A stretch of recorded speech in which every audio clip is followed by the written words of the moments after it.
स्वामी समर्थ सर्वांना। आज आपण बनवणार आहे छान असा, तुम्ही बघू शकताय, कोबीचा नाश्ता आणि एकदम छान टेस्टी आणि एकदम मस्त मसालेदार आज मी तुम्हाला नाश्ता बनवून दाखवणार आहे। चला, आणि याच्यासाठी आपल्याला काही बाहेरून आणायची गरज नाही पडणार, सगळे वस्तू आपण घरामध्ये आपल्याला भेटून जातील। चला, मी तुम्ही बघू शकताय, मी कोबी घेतली आहे, त्याला आपण मोठे मोठे तुकडे करून घ्यायचे आहे पहिले आणि छान असं मिक्सर मध्ये क्रश करून घ्यायचं आहे।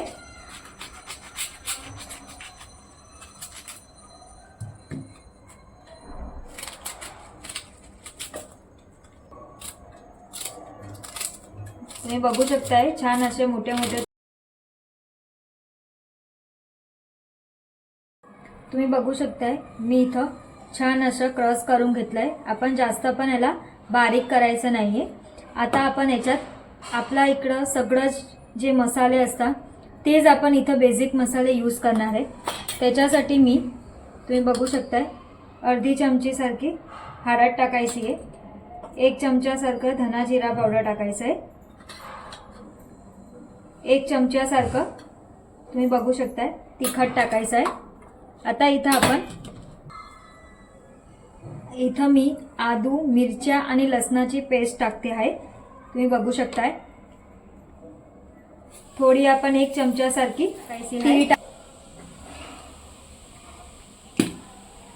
तुम्ही बघू शकताय, इथं मी काली मिरचीचं पावडर थोडं टाकते आहे। ह्याला तुम्ही स्किप पण करू शकता, तुम्हाला जर नाही टाकायचं असेल तर।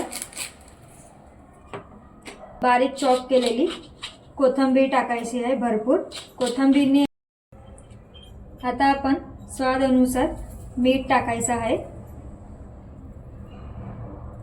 हे सर्व मिश्रणला आपण छान असं हाताने मिक्स करून घ्यायचं आहे, तुम्ही बघू शकताय। बाइंडिंगसाठी थोडंसं आपण तुम्ही बघू शकताय चण्याचे पीठ टाकायचं आहे आणि छान असे कुरकुरीत व्हायला आपण थोडं तांदळाचं पीठ टाकायचं आहे। तुमच्याकडे जर तांदळाचं पीठ नसेल तर तुम्ही रवा सुद्धा टाकू शकता।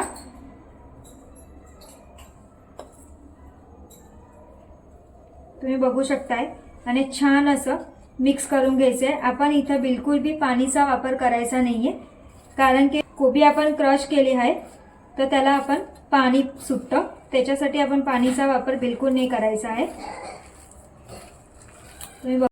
तुम्ही बघू शकताय, छान असं पातळ पीठ आपण भिजलाय, बिलकुल कडक पीठ भिजायचं नाहीये। आता इथं मी थोडे खायच्या सोडाचा वापर करते आहे, तुम्ही बघू शकताय, आणि अर्धा लिंबू टाकायचा आहे त्याच्यावर। तुम्ही बघू शकताय किती छान असं फेस झाला आहे। आता हे सर्व मिश्रणला आपण मिक्स करून घ्यायचं आहे। मी इथं इडलीच्या कुकरमध्ये पाणी गरम करायला ठेवते। आपलं पाणी गरम होतं तोपर्यंत आपण टिक्की सारखं बनवून घ्यायचं आहे। चला, मी तुम्हाला दाखवते। तुम्ही बघू शकताय, इथं मी इडलीचं एक डिश घेतली आहे, त्याच्यात आपण थोडंसं तेल टाकायचं आहे आणि छान असं सर्व जागावर प्रेस करायचं आहे।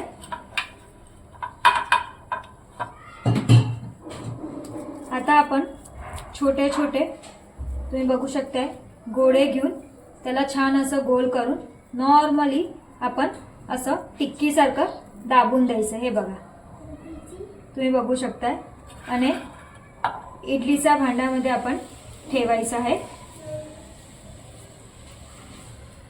तुम्ही बघू शकताय, छान अशी टिक्की सारखं बनवून घेतलंय। आता आपण वरतून थोडी तीळ आपल्याला प्रेस करायची आहे। हे बघा, आपलं पाणी गरम झालंय, आता आपण याला स्टीम करायला ठेवायचं आहे। तुम्ही बघू शकताय, 10 मिनिटांसाठी आपण याला स्टीम करायचं आहे।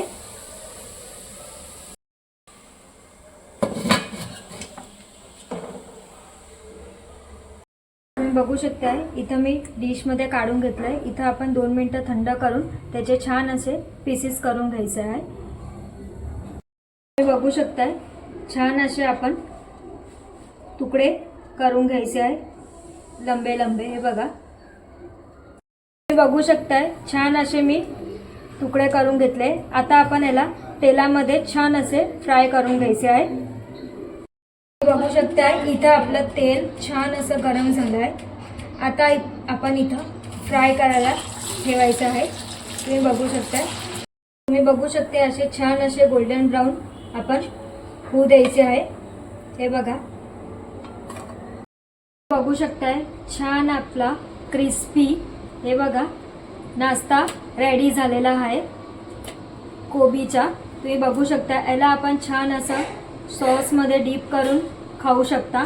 आणि जर तुम्हाला सॉस बरोबर नाही खायचे असेल तर तुम्ही सकाळच्या चहासोबत सुद्धा हा नाश्ता बनवून खाऊ शकता. तुम्ही बघू शकताय वेगळ्या वेगळ्या पद्धतीच्या रेसिपी बघायसाठी माझ्या श्री स्वामी समर्थ किचनला जाऊन तुम्ही ह्या सर्व रेसिपी माझ्या बघू शकता. तुम्ही बघायला फॉलो करा आणि लाईक करा. चला आपण भेटूया नेक्स्ट व्हिडिओला. Tata bye bye.